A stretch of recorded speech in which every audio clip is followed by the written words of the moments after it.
Nou ja, we willen een boel overlast uiteindelijk. Al het verkeer, dat komt nou door de Dr. Jelle Bangenstraat heen. Nou, en dat was nou ontzettend druk natuurlijk. En ja, daar kwam wel eens wat irritaties hier en daar naar voren. Deze klachten hier niet weg, want Zaakstrasbregen is weer beschikbaar. Francie Terders, die het dichtbij wijnje, binnenbliert, want zij hier een man lang een soort verkeer door de wiek. En ondernemer Elko Bootstra hier oorlijst. Zijn stadsherberg leidt Paul Nijs te Bregen. Ja, we zijn wel blij dat het succes.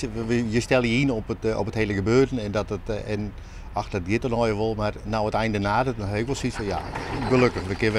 We kunnen gewoon niet denken van dat willen we graag. De Bregen is krek wat hoger als de oude Zaakstrasbregen. Zak in de Lietse recreatieveert makkelijker door de stad. En al kan het verkeer er weer omheen, de komende 2 weken wordt er nog wel werk aan het project. Er moet nog van alles gebeuren. Zoals je op de achtergrond wel ziet, het messenwerk moet nog op hoogte. Leuningwerk moet er nog tegenaan. Baggerwerk moet nog uitgevoerd worden. En aan de andere kant bij Elko Bootsma van de herberg moeten we nog een trappartij naar beneden maken naar zijn terras.